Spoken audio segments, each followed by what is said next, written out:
Welcome everybody. Okay, so this is the new video style.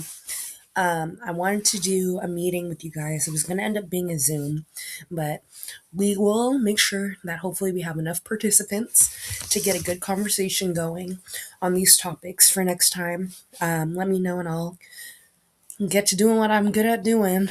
But let's see what's going on. New subscribers, welcome. Returning, let's get into it. So, our agenda topics. We know that there's 15 scientists that went missing. I want to present John Wheeler, some things that he has said in regards to the delayed choice experiment, the Big Bang theory, this decoherence explanation. If you guys have heard about it, also Einstein, he did not support basically quantum physics. He wanted things to be accounted for. Basically, he didn't like that things were unpredictable. So I think that's interesting because again, Einstein, we know he could have been a part of the other party. Okay, let's just say that. And then lastly, you guys can hop to the end if you guys want to see this first, but Berkeley, there's been two deaths in 24 hours and nobody's covering it. It could be a part of Skull and Bones. I've looked into the gematria. Let's take a look.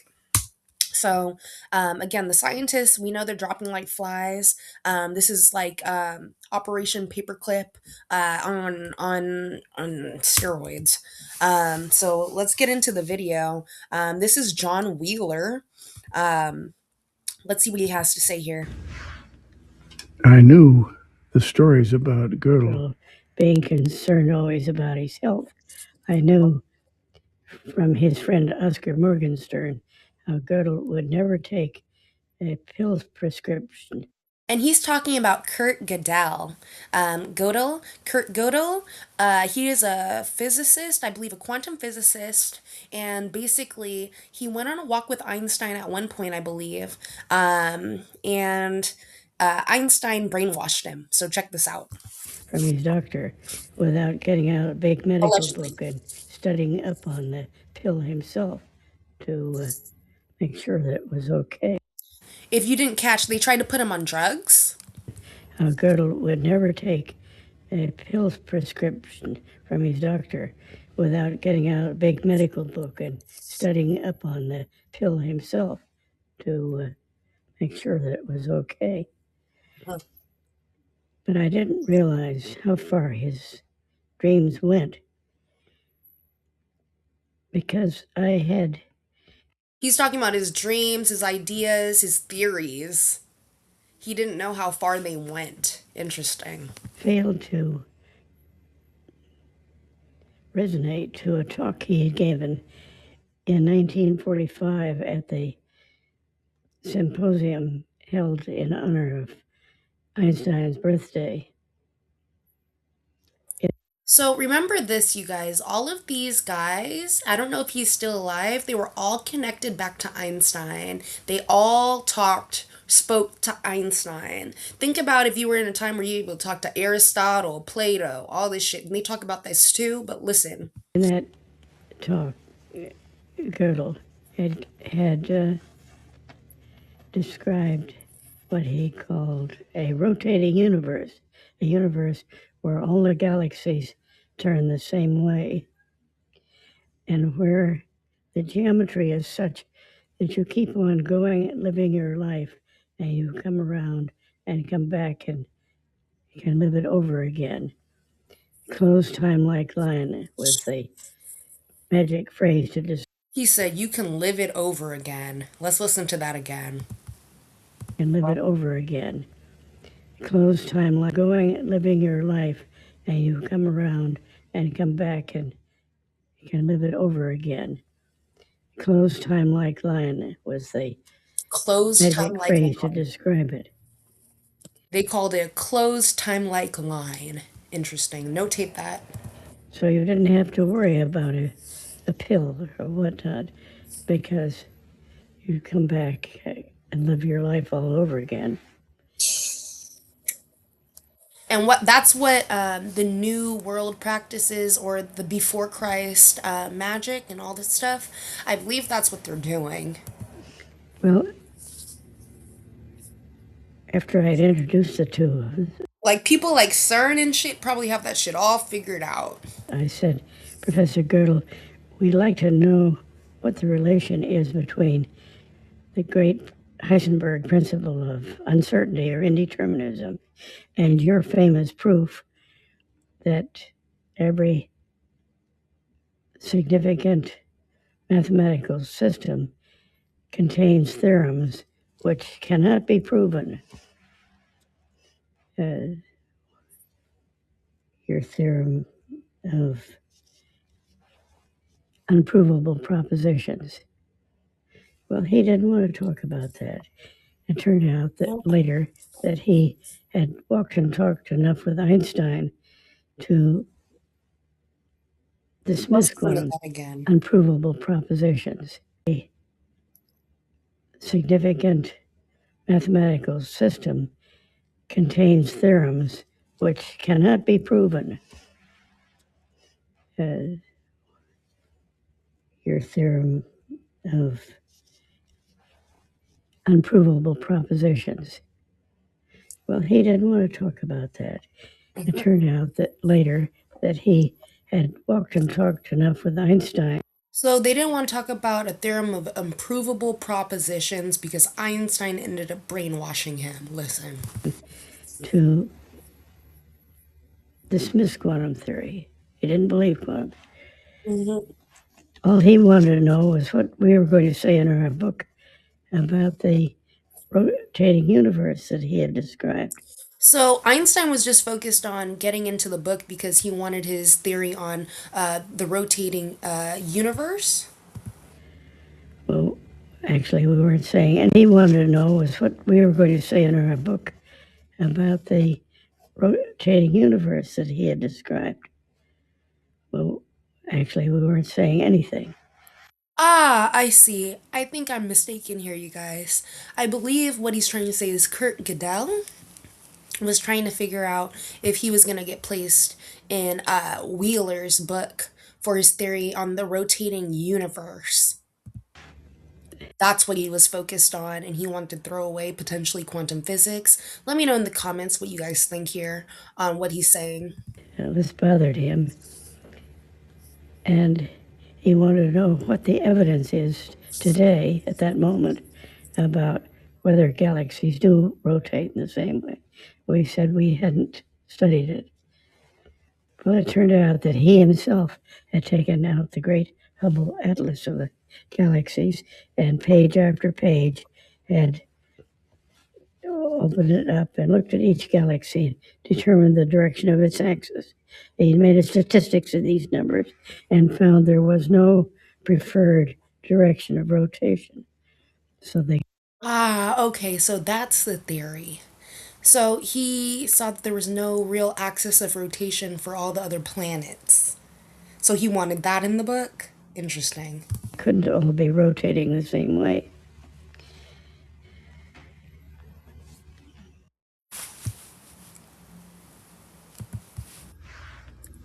I knew the stories about Gödel being Let's concerned just listen always. to this ending one more time. All he wanted to know was a pill or whatnot, because you'd come back and live your life all over again.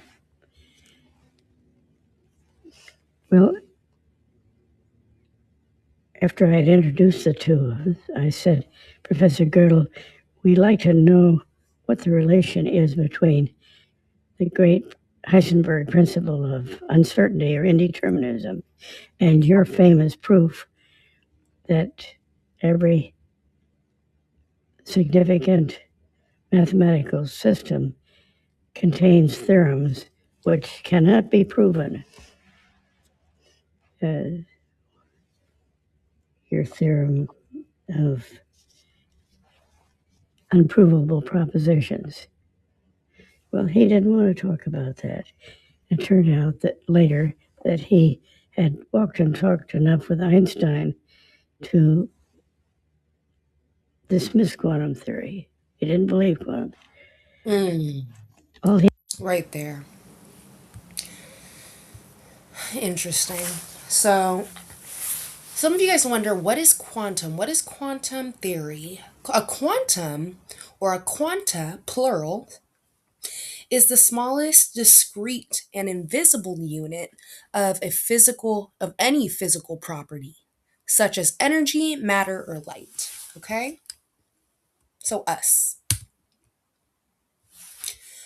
So I wanted to get into the delayed choice experiment. Let's see here. One of the most remarkable features of nature is that a quantum can pursue two different routes through two different slits, come together, and manifest itself as a single quantum. So this gives time travel, but this has been proven. He's done an experiment on it. He's going to talk about it in this video too. But nothing prevents one from saying that the quantum, it might be a photon, to speak of quantum of radiation, both routes. Let's skip around here. Or it can go a single route. So he's saying a quantum can go both routes or a single route, or it can choose to do anything. You can make it choose to do anything here, even after it has met its end route or end position, end stop point, which is crazy because that means even if it was doing whatever, you control that. Okay? And it's possible to choose which, after the particle has already made its travel. You choose after the particle has decided whether it's going both routes or one route. And after it's got through, you yourself decide which it shall have done. You seem to intervene to change the past. Do you think this energy right here, because it's always here, is easier to access when your mind's asleep or when you're asleep? Let me know down in the comments. But quantum theory says it can be done. And I had the pleasure to spell out some of the features of Because he did the such an experiment. experimental arrangement. My University of Maryland colleague, Carol Alley, made changes in the experiment, but without changing the principle, and carried it out. And it checked so that In the United States. we now know it Potential. is indeed true that one can decide at the quantum level whether an object shall go two routes to get to its final point or just one route. You can make. So he said we can indeed choose at a quantum level if an object goes two routes or one route, even when it's come to its endpoint. That's time travel, or what the Egyptians were doing. The decision after it's already made the trip. It sounds like a contradiction. It does. But it works. I bet it does. I bet it does work. So, a quantum can pursue two different routes to two different slits and manifest as one single quantum. Once the particle has made its travel, you yourself can decide where the quantum goes. You can basically intervene. It can go both routes or a single route. We can decide at a quantum level if an object goes two routes or one route, even if the destination, it's met its destination, basically. So we know the delayed choice experiment now, okay? That's what it is. So it's been proven, and he's showed us that here. He's talking about it. They just don't show us. I bet you, just like this potential video, will be kicked off of YouTube in 0.2 seconds. So let's see, get the likes up. Let's see if this stays up. And that concept grew out of a student seminar you had in Texas?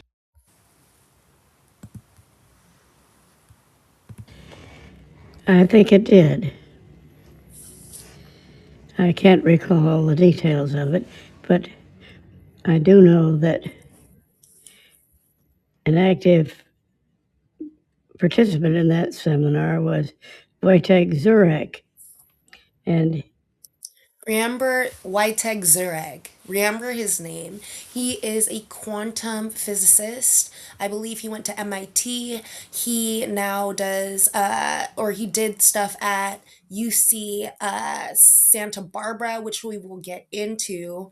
And so, again, pledging. So just remember that name.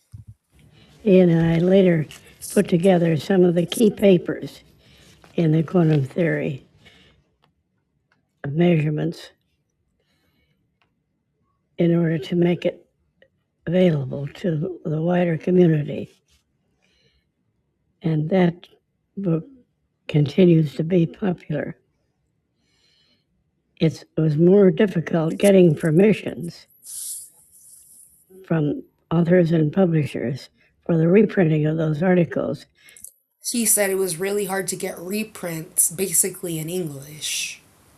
It was published in French and approved the first time in French by a French publisher. Than it would have been to write a book ourselves. But the variety of opinions would not have been matched. So he would have written a book, I guess, with a few of his colleagues or whatever. But the variety of opinions, he's saying, it wouldn't have been matched. It wouldn't have been enough. Like, there could be more included, is what he's saying, I'm getting. The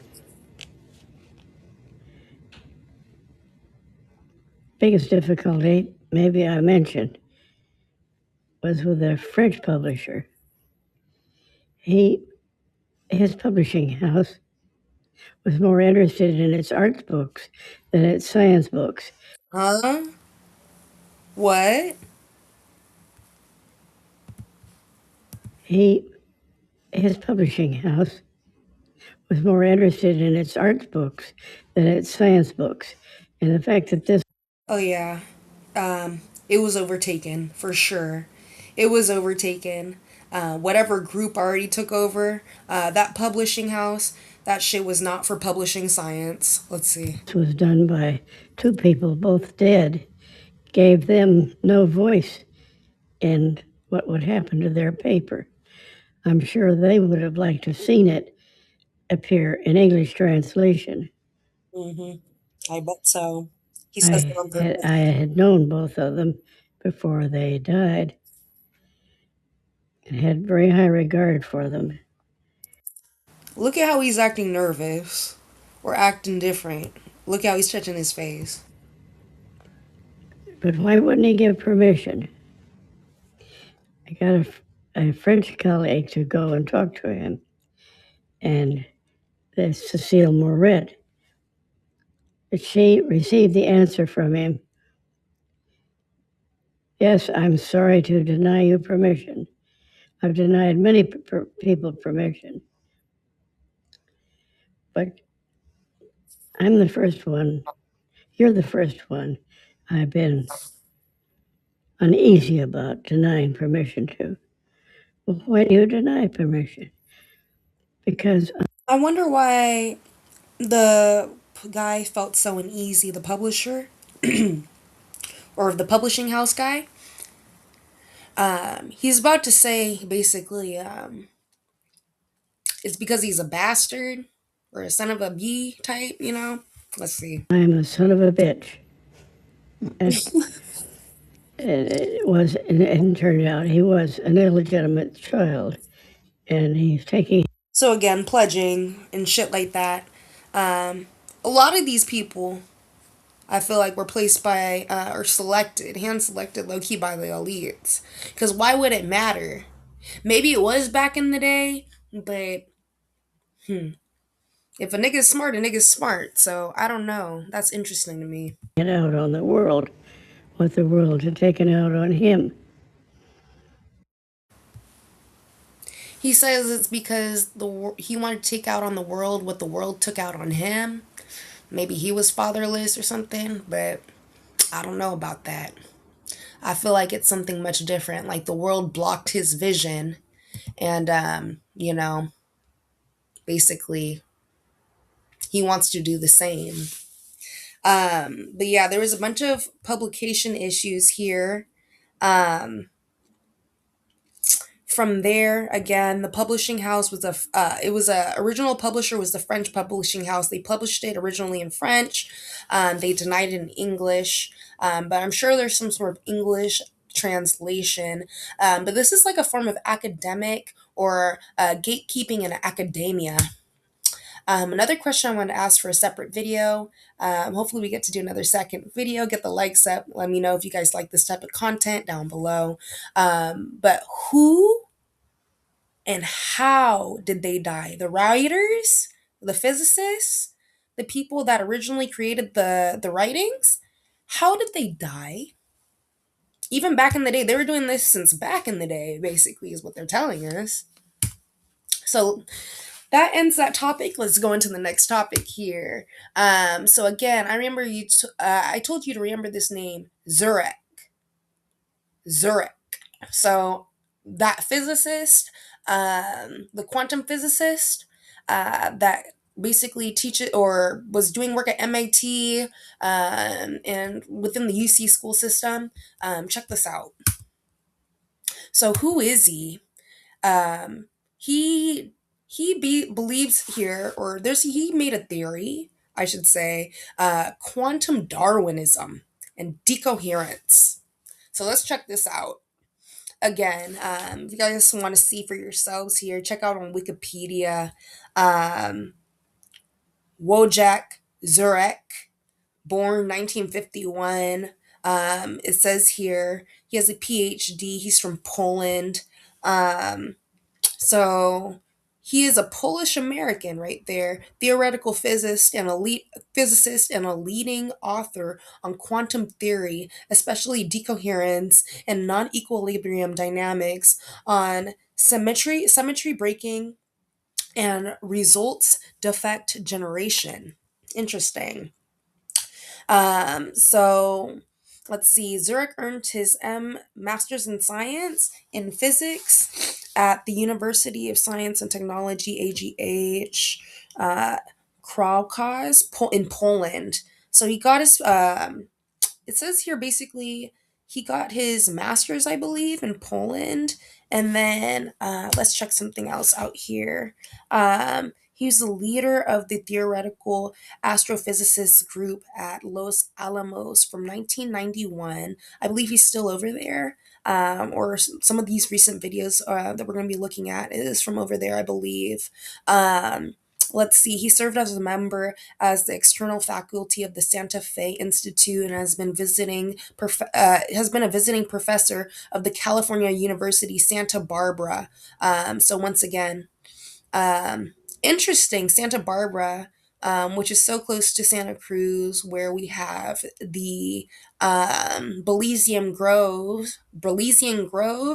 and the Bohemian Grove. Also, Belizean Grove, the female version, and the Bohemian Grove. So I would check to see also how far, let me know in the comments, how far is UC Santa Barbara? Let's see. Hey Siri, how far is UC Santa Barbara from UC Santa Cruz?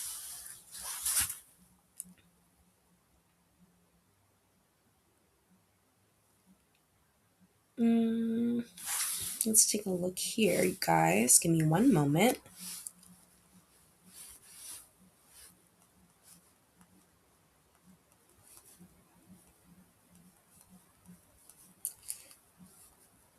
Sorry, you guys, my Google was playing with me, but it's saying here it's around 220 miles, approximately 220 miles. Interesting. So 4 to 5 hours, not too far, not too far of a drive. I believe Santa Cruz is like an hour away from, 2 hours away from the Groves.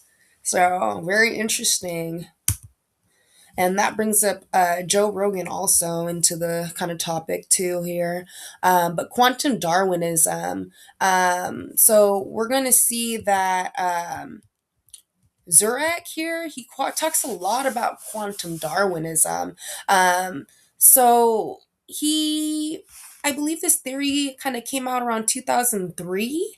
Correct me if I'm wrong, but what I could find here is quantum Darwinism is a theory meant to explain the emergence of the classical world from the quantum world as due to a process of Darwinian natural selection included by the environment interacting with the quantum system, which is the many possible quantum states are selected against in favor of a stable pointer state. Interesting. So basically things do not have to be quantumly uh don't have to behave quantumly. My apologies. Things don't have to behave quantumly. So people are trying to figure out why things don't behave quantumly.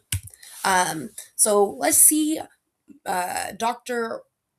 Zurek talk about this real quick here. Darwinism has to do It with was a fact that species which are successful are fit. They survive the environment and they produce offspring.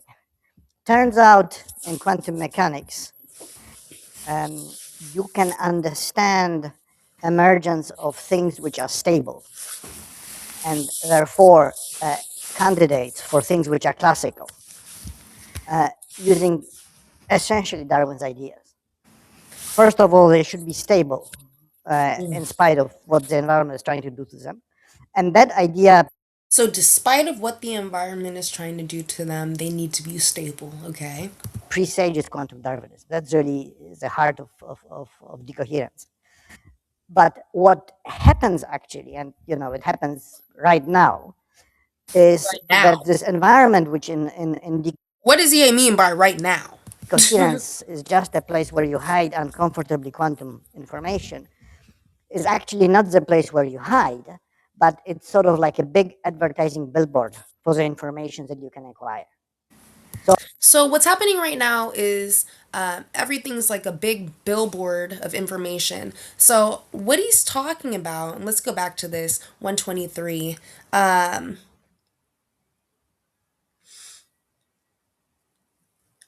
So superposition. So basically, he's talking about decoherence is the process in which a quantum system loses its ability to exhibit superposition because it becomes entangled with its environment, causing information about the system state to spread into the environment and making certain stable states appear classical. So that's what we see now, I believe. Quantum superposition. So that is when quantum systems exist in multiple possible states at the same time until it is measured. So until it is measured here. Let's go back.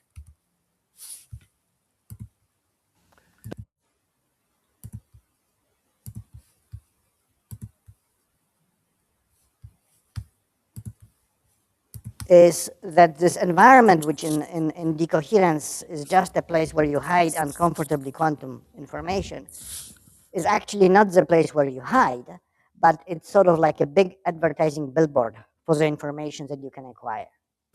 So, for example, right now, So basically, you can inquire about quantum information given the surroundings, is what he's saying. I think.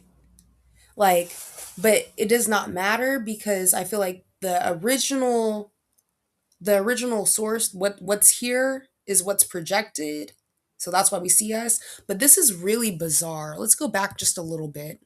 that this environment, which in decoherence is just a place where you hide uncomfortably quantum information, is actually not the place where you hide, but it's sort of like a big advertising billboard for the information that you can acquire.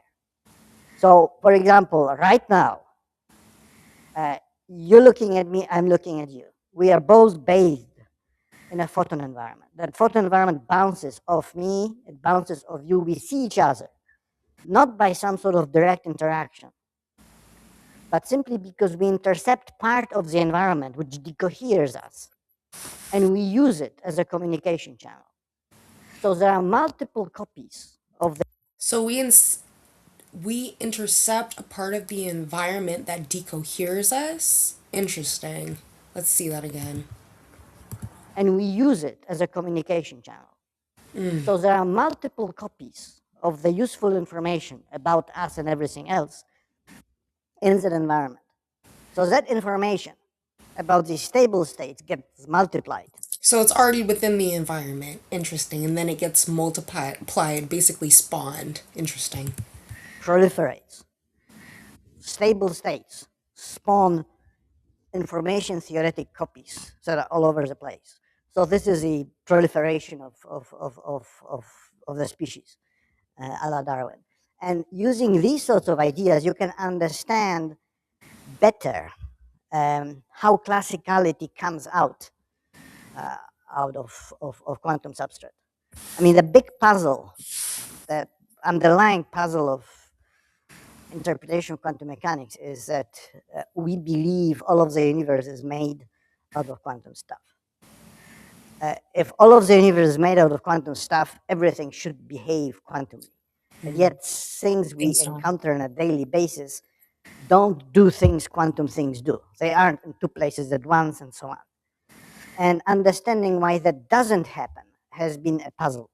Decoherence helped because it said that certain states are more stable than others. Quantum Darwinism goes a step beyond that because it says that using means that we use for perception, that is indirect measurements via photons and environments, we are restricted. We are forced to see things which end up having multiple copies, and these are the things which can survive for a long time. It has to be consistent with decoherence, but there is more. So we're forced. That's crazy. Interesting. Indirect measurements via photons and environments, we are restricted. We are forced to see things which end up having multiple copies, and these are the things which can survive for a long time. It has to be consistent with decoherence, but there is more. So there is more. Let's see.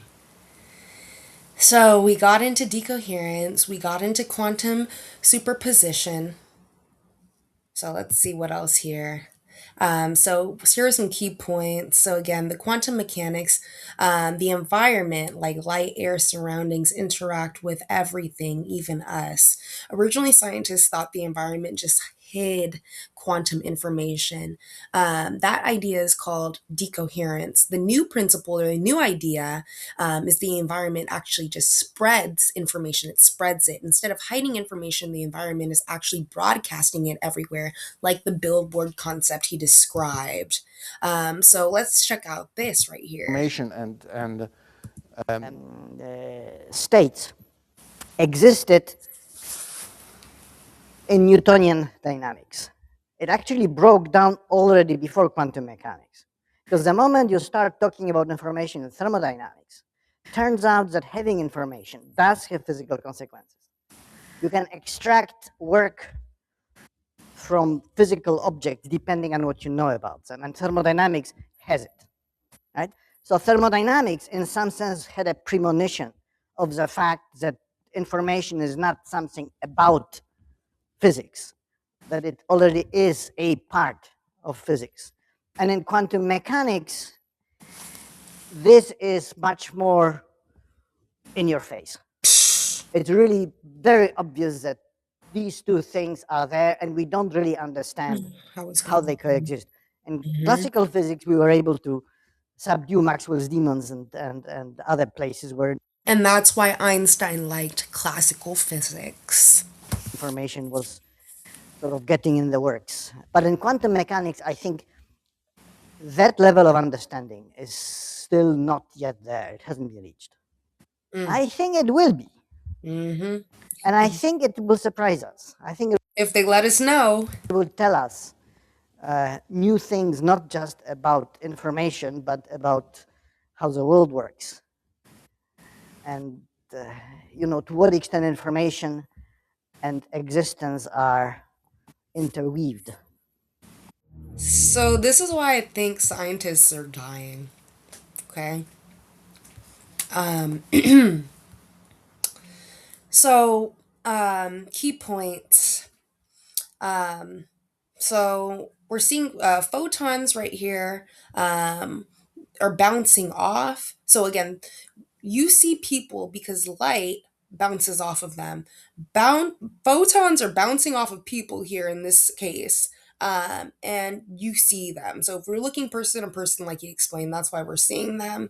You're not directly interacting with the person, you're just receiving light from the environment, and you're using that to see them. Again, the environment is acting like a communication system. Information's getting copied many times. The environment creates many copies of information, which basically spawns about objects. It keeps on spawning about objects, like you and I, everything, which is real weird to think about. Um,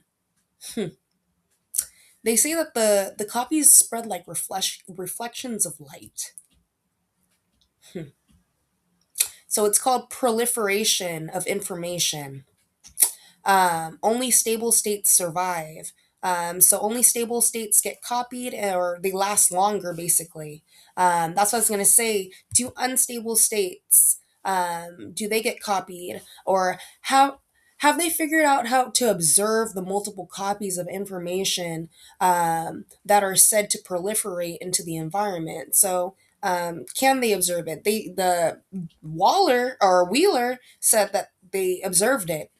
So I'm trying to figure out why they're trying to say here in basically, let's see, uh this had to be around 2008 or so. Why are they saying that that wasn't there? And another question, do stable pointers, if you catch my drift, you catch my drift. That's very bizarre that we saw Wheeler say one thing and this guy say another. But correct me if I'm wrong down in the comments, please. But what do stable pointer states emerge? Why do stable pointer states emerge in decoherence, and why do they really exist? And why do we only ever observe one outcome? If information is copied throughout the environment. Well, I guess it's because the weaker states we can't observe or identify, but I feel like they do have a way. Okay. Um, hmm. So John Wheeler and Zurek, they did end up working together. They did publish some work together, I believe. A collection of work. It's showing a variety of perspectives, so let me know if you've ever seen that or checked that out. Connecting to Darwin, evolution idea. The idea is called quantum Darwinism. So we saw that the fittest state survives. So the fittest states, they survive. Their information spreads the most, apparently. Um, Decoherent versus quantum Darwinism. So decoherence says certain states are more stable than others. We use indirect measurements, which restrict us to see things that have multiple copies. So we use indirect measurements, which restrict us. So indirect measurements apparently restrict us. I find that interesting too. When I was going back and looking at this now, um, emergence of things that are stable regardless of what environment is doing to it, things that are stable regardless of what the environment is doing to it, survival of the fittest. So that's the quantum Darwinism here. Okay, I think I had some notes for myself here. So question, big physics question, everything in the universe is quantum, so why don't we see weird quantum behavior, like being in two places at once? um the answer simplified. They're saying it's because information that is copied many times, we can only see stable information. So those photons reflect, or whatever this guy is saying. Um, it's just interesting because, once again, I'm pretty sure they figured out time travel. If we go back and look at this video here, let me see if I can find it for us. If we go back and look at this video, And that concept I just want to see something. Quantum theory. So I'll leave it down in the comments for you guys. But I was just trying to figure out when this was published, okay? Just trying to figure out when this was published to that date, because I found that really weird. Because it's like Wheeler's presenting that certain experiments have been conducted. Go back to that part. But I found this, you know, something that maybe everybody should know about right now. And it relates back to Einstein's beef with quantum physics. Einstein, again, he was really good at brainwashing. A year or so later, I was at a cocktail party. And let me set this up so we don't get demonetized or censored here. half a dozen or so, and Gödel was there, and I could ask him why he was unwilling to talk about the uncertainty principle. And I learned that he had walked and talked with Einstein enough to have been brainwashed out of any interest in quantum theory. I'm not even gonna say shit. To me, a great tragedy, because Gödel insight might be the key thing. To me, the quantum theory is the great mystery What the that fuck? we will someday unravel. Wow, I didn't catch that. So Einstein really got to this nigga. They really sent him to get to this nigga like a handler.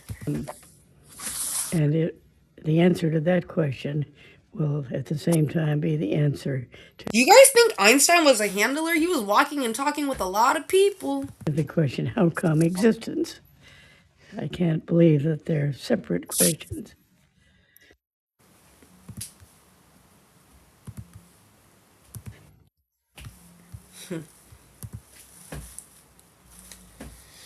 So yeah, Einstein in quantum physics, he really was trying to get to some of these physicists, these quantum physicists in particular, on what they were pushing out on their ideas, and that's why I feel like they want them dead now. You guys can pause the slides and read them, but listen to this.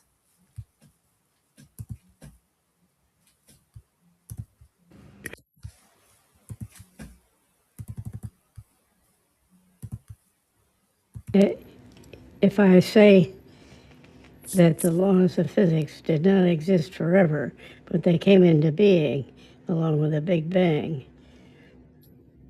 then there ought to be some microscopic fraction of a second in the earliest days when those laws haven't quite got hold, when things could come out contrary to the laws as we see them in their firmly established shape of today.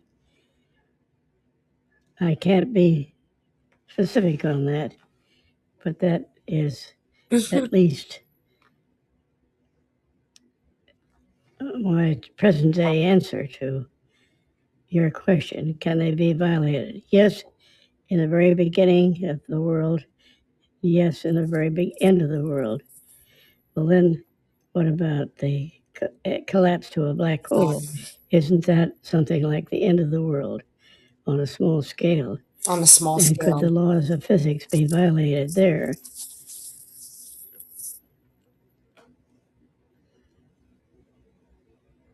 It's a fascinating question. I'd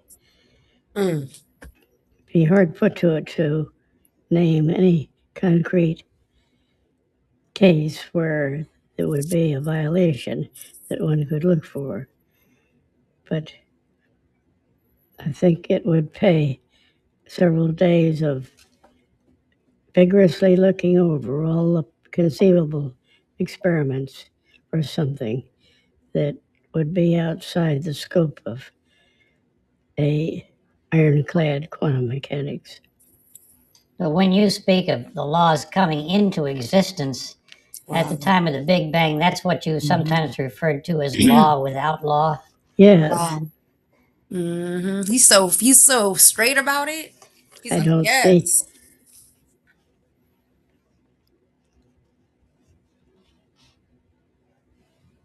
Mm.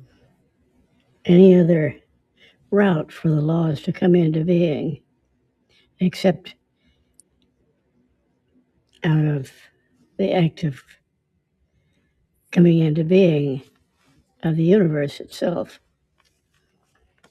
And if someone were to ask you the question, Professor Wheeler, what was here before the Big Bang? What would be your answer?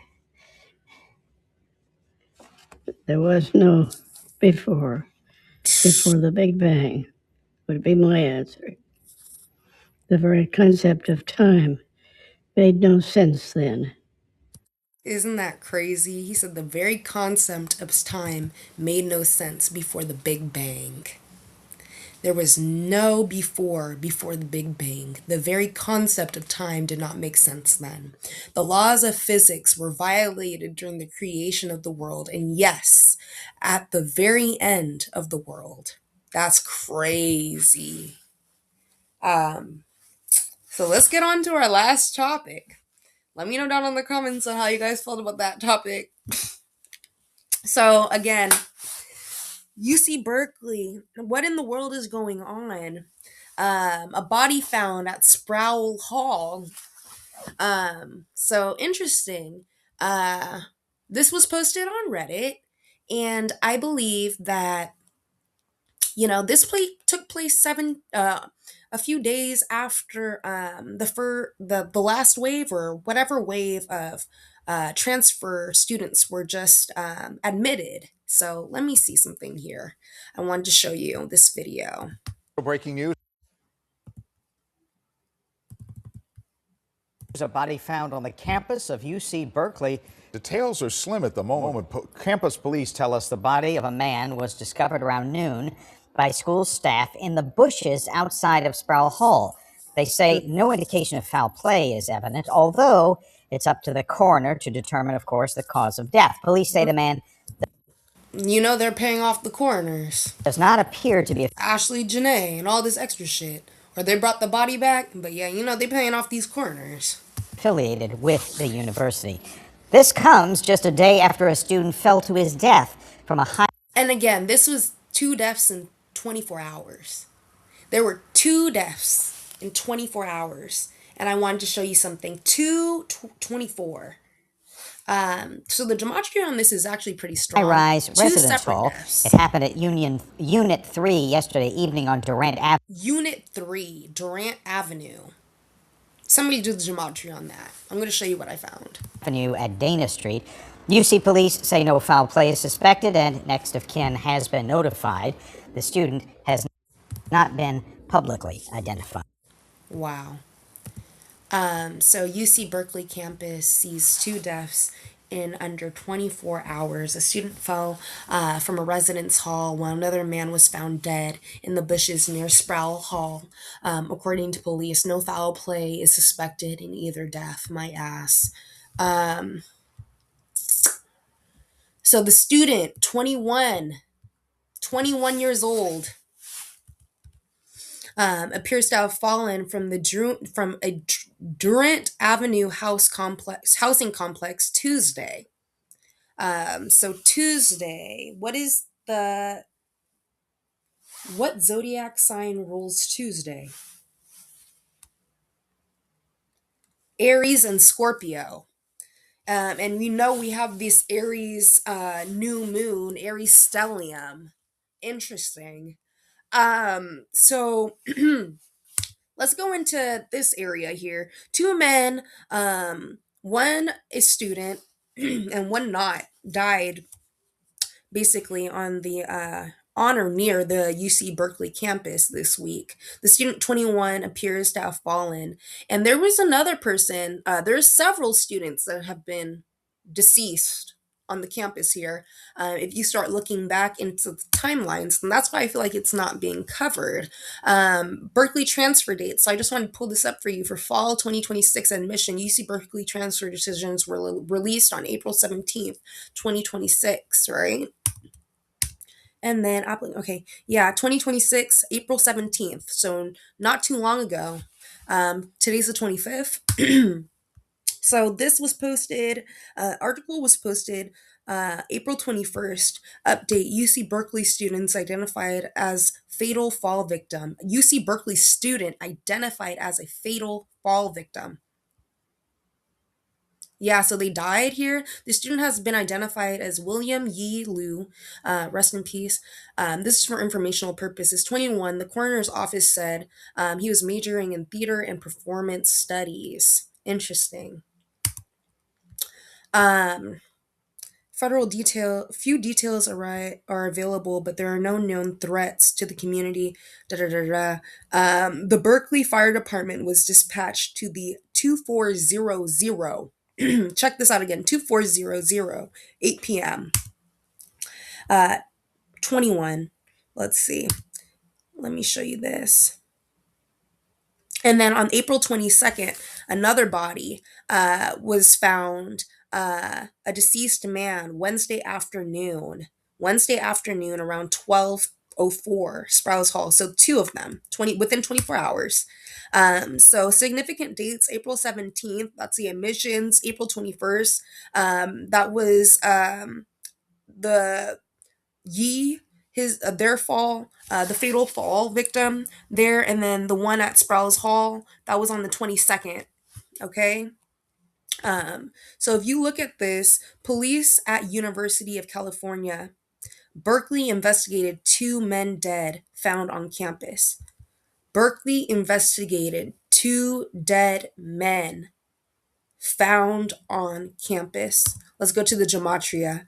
Police at the University of Berkeley, or police at the University of California, Berkeley, investigate 2 men dead found on campus. The value here is 46212. 4612. Okay, 4612.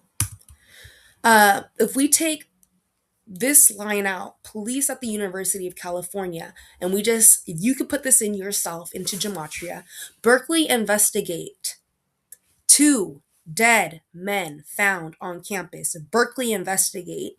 So again, we all know that frats, hazing, all of this stuff, they lie internally. Okay. So how much is Berkeley investigation dead men? So basically, if we look at this, we see 2, 4, 5, 6. So how much is Berkeley investigated? So what is the meaning of Berkeley investigate 2 dead men found? So just trust me on this. 2, 4, 5, 6. 2, 4, 5, 6. Out the windows. Based on the recent reports, there's no credible news reports you see Berkeley students being thrown out the window. One motherfucker just got off or got basically something happened off a balcony. What happened there? It says right here,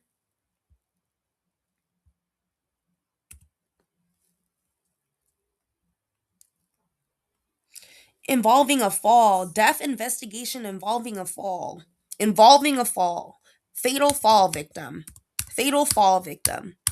What do we have right here? Out the windows. Isn't that weird? Is that not weird to anybody?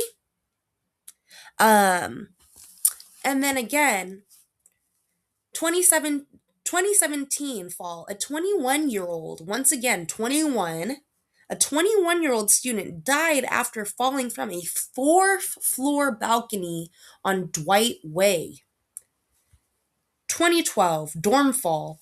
A student dies after falling from a dorm window in an incident police investigation as a suicide.